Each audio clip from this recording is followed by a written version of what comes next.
Hello cubs, and welcome back to my cozy den. We're returning today to the Great Griffin Palace in Evermore High Rock for today's book reading. So grab yourself a tankard of mead and pull up a bench. I hope you enjoy this series, but if you have any suggestions or requests for what to read next, then let me know in the comments below. And now today, of course, we are going to be continuing with The Mystery of Princess Talara by Mira Lilkith, Part 2. She felt nothing, darkness enveloping her body and mind. Pain surged through her leg, and with that sensation, a great feeling of cold washed over her. She opened her eyes and saw that she was drowning. Her left leg would not move at all, but using her right one and her arms, she pulled herself up toward the moons above. It was a long way through the swirling currents that wrenched her back. At last she broke the surface and sucked in the cold night air. She was still close to the rocky shoreline of the capital city of the Kingdom of Camlorn, but the water had carried her quite away from the point where she fell at Cavalsteer Rock. Not fell, she thought, correcting herself. She had been pushed.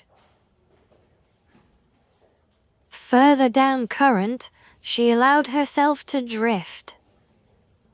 There, the steep cliff walls sloped lower until they were close to the water's edge. The silhouette of a large house on the shore loomed ahead, and as she neared it, she could see smoke rising from the chimney and the flicker of firelight within.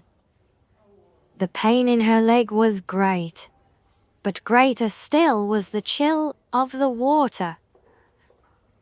The thought of a warm hearth fire was all the motivation she needed to begin swimming again. At the shore's edge, she tried to stand, but found she could not. Her tears mixed with the seawater as she began to crawl across the sand and rock. The simple white sheet, which had been her costume at the flower festival, was tattered and felt like a weight of lead across her back. Beyond the point of exhaustion, she fell forward and began to sob. "Please," she cried, "if you can hear me, please help." A moment later, the door to the house opened and a woman stepped out. It was Ranke, the old lady she had met at the flower festival. The one who had started and cried, "It's her," even before she herself knew who she was. By contrast, when the old woman came to her this time, there was no glimmer of recognition in her eyes. "By Sethied, are you hurt?" Ranke whispered and helped her up, acting as her crutch. "I've seen that gown before. Were you one of the dancers at the flower festival tonight?" "I was there with Lady Gilia Reyes, the daughter of the king." "I know, she introduced us," she groaned. "I called myself Gina of Daggerfall." "Of course, I knew you looked familiar somehow." The old woman chuckled and led her, hop by hop, across the beach and into the front door. "My memory isn't as good as it used to be. Let's get you warm and have a look at that leg." Ranke took Gina's soaking rags and covered her with a blanket as she sat at the fire. As the numbness of the chill water began to leave her, It cruelly abandoned her to the intense agony of her leg. Until then, she had not dared to look at it. When she did, she felt vomit rise at the sight of the deep gash. Fish-white dead flesh, plump and swollen.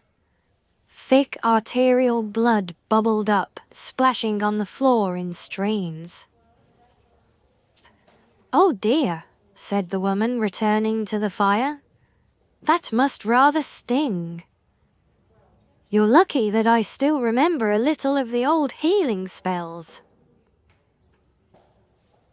Remke seated herself on the floor and pressed her hands on either side of the wound. Gina felt a flare of pain, and then a cool, soft pinching and prickle. When she looked down, Remke was slowly sliding her wrinkled hands towards one another. At their approach, the lesion began to mend before her eyes, flesh binding and bruises fading. "Sweet Kinnereth," Gina gasped, "you've saved my life."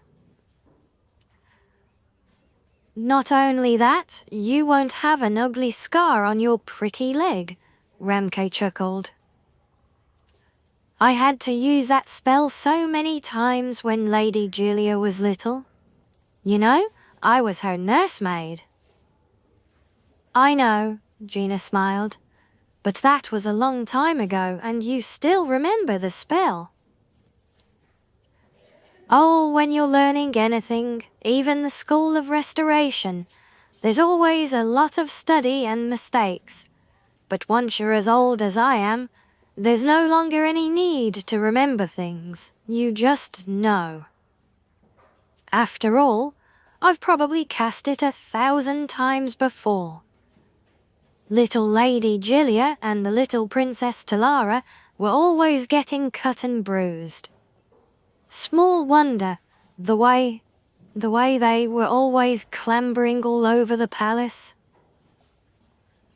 Gina sighed. "You must have loved Lady Julia very much." "I still do," Remke beamed. "But now she's all grown and things are different. You know, I didn't notice it before because you were all wet from the sea. But you look very much like my lady. Did I mention that before when we met at the festival?" "You did," said Gina. "Or rather, I think you thought I looked like Princess Talara." "Oh, it would be so wonderful if you were the princess returned," the old woman gasped.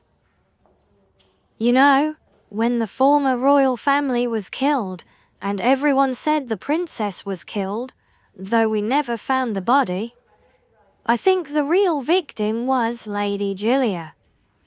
Her little heart just broke, and for a while it looked like her mind did too." "What do you mean?" asked Gina.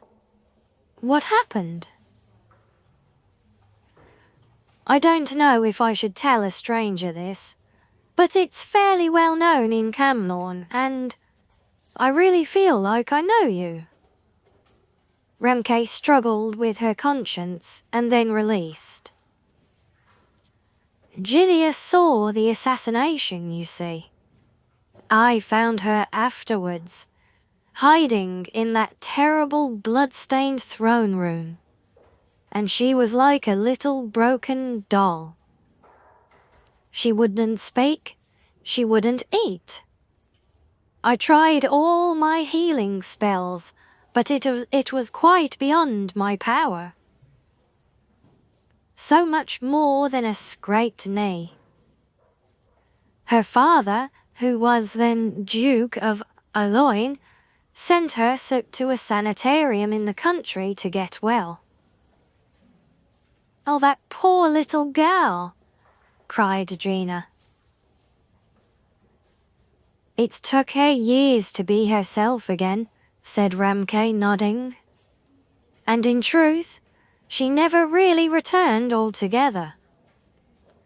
You wonder why her father, when he was made king, didn't make her his heir?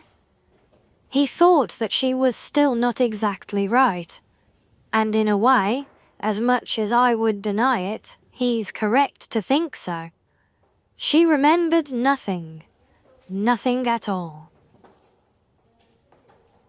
Do you think, Gina considered her words carefully, that she would be better if she knew that her cousin, the Princess Talara, was alive and well?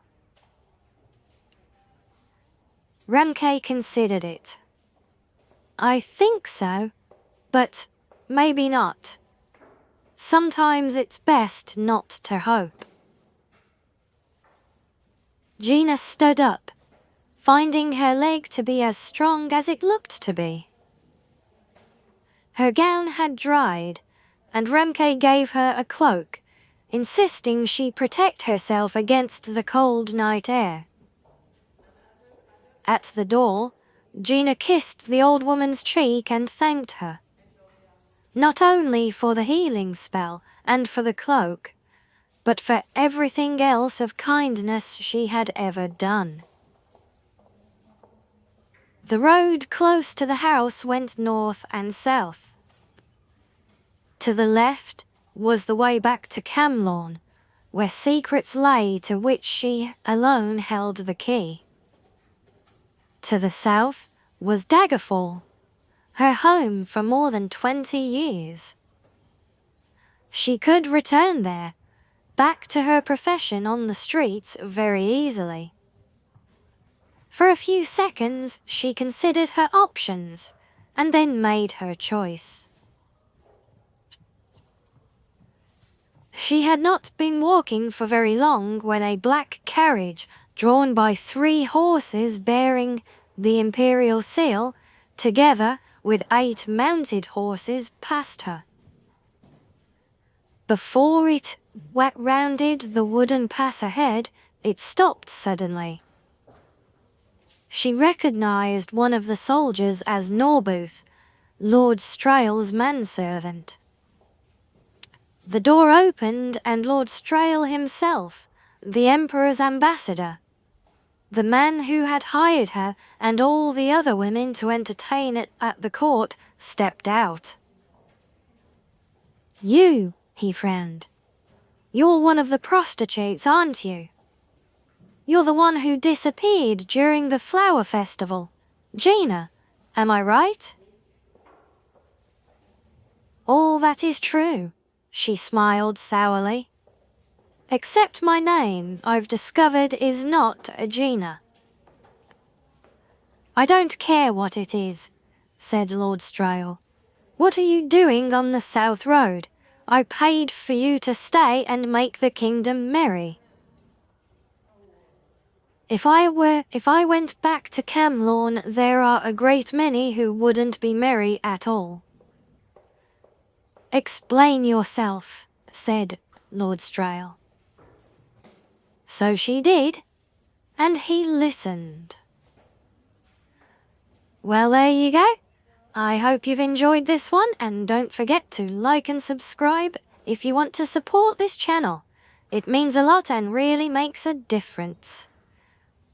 Alright, my cubs, until next time, stay cozy.